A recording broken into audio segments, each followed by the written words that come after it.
Kita semua pasti pernah bertanya-tanya, ya kan? Kenapa sih dunia ini penuh banget sama penderitaan? Nah, hari ini kita akan coba bedah salah satu kerangka teologis yang mencoba menjawab pertanyaan yang super mendasar ini. Pertanyaan ini kan universal banget, nggak peduli apa keyakinan atau budaya kita. Yuk kita selami bareng-bareng gimana masalah penderitaan ini seringkali dilihat, terutama sebagai sebuah argumen yang menantang.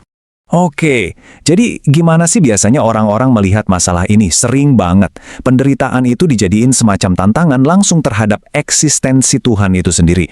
Logikanya seringkali begini, kalau memang ada Tuhan yang maha baik dan maha kuasa, kok bisa kejahatan dan penderitaan masih ada?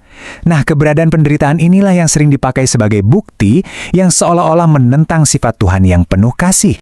Tapi menariknya, kerangka yang akan kita bahas ini punya pandangan beda. Katanya, waktu kita lagi benar-benar menderita, kita tuh nggak butuh debat filosofis yang rumit kan? Yang kita perlukan adalah sebuah cara untuk bisa memahaminya, dan yang terpenting, bertahan melewatinya. Oke, mari kita masuk ke intinya.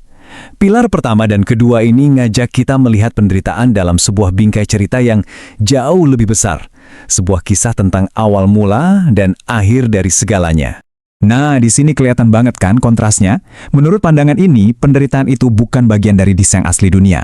Sama sekali bukan. Penderitaan itu ibaratnya seorang penyusup, sesuatu yang salah dalam cerita besar alam semesta. Dan kalau penderitaan itu cuma penyusup, wah, ini mengubah total pertanyaan yang seharusnya kita ajukan. Jadi, fokusnya bergeser total. Bukan lagi, kenapa sih saya harus menderita? Tapi jadi, mengingat dunia ini sudah jatuh, kok bisa ya saya masih diberi anugerah untuk hidup? Ini cara pandang yang beda banget. Hidup itu jadi sebuah hadiah, bukan hak yang otomatis kita dapatkan. Dan harapan puncaknya dalam kerangka ini bukanlah perbaikan kecil-kecilan di dunia sekarang, bukan. Tapi sebuah pemulihan total di masa depan, dunia baru di mana penderitaan dihapuskan untuk selamanya. Oke, itu kan ngomongin masa depan. Keren sih, tapi gimana dengan sekarang? Gimana kita menghadapi rasa sakit yang kita alami hari ini? Nah, disinilah kerangka ini mulai masuk ke area misteri dan batas pemahaman kita sebagai manusia. Kita ambil contoh paling klasik deh, kisah Ayub. Dia ini menderita parah banget tanpa tahu salahnya apa. Sampai-sampai dia menuntut penjelasan langsung dari Tuhan. Dan disinilah bagian yang paling mengejutkan. Tuhan ternyata nggak pernah benar-benar menjawab pertanyaan kenapanya Ayub. Sama sekali. Malah Tuhan melakukan sesuatu yang sama sekali berbeda. Jadi pesan dari kisah Ayub itu bukan tentang mendapatkan semua jawaban, tapi justru tentang mempercayai karakter pribadi yang memegang semua jawaban itu. Ini adalah panggilan untuk beriman, bukan sekedar memahami semuanya pakai logika.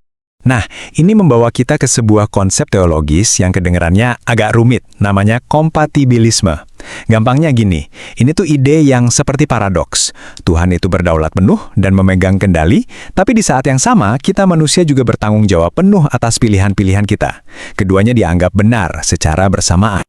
Contoh paling pas ya, kisah Yusuf. Ingat kan, saudara-saudaranya berbuat jahat ke dia, itu murni pilihan mereka. Tapi di balik itu semua, Tuhan justru memakai tindakan jahat mereka untuk mencapai tujuan yang baik. Nah, ini dia, kedaulatan Tuhan dan tanggung jawab manusia bisa bekerja bersamaan. Oke, dari yang sifatnya teoretis, sekarang kita geser ke sesuatu yang jauh lebih personal. Gimana semua konsep ini menjadi sesuatu yang nyata dan bisa dirasakan dalam pengalaman kita. Inti dari pandangan Kristen sebenarnya di sini. Tuhan itu nggak cuma mengamati penderitaan dari jauh, melalui inkarnasi, dia justru turun masuk ke dalam semua kekacauan kita, dan mengalami sendiri penderitaan itu. Kutipan ini, wah dalam banget ya.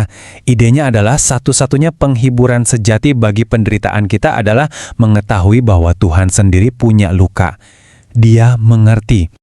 Dan pandangan ini juga mengubah ekspektasi kita loh. Mengalami kesulitan itu bukan lagi sebuah kejutan yang aneh, melainkan dianggap sebagai bagian yang tak terpisahkan dari perjalanan iman itu sendiri. Jadi, setelah kita menelusuri semua pilar tadi, kita sampai pada kesimpulan utamanya, sebuah pembingkaian ulang yang sangat fundamental dari masalah penderitaan itu sendiri.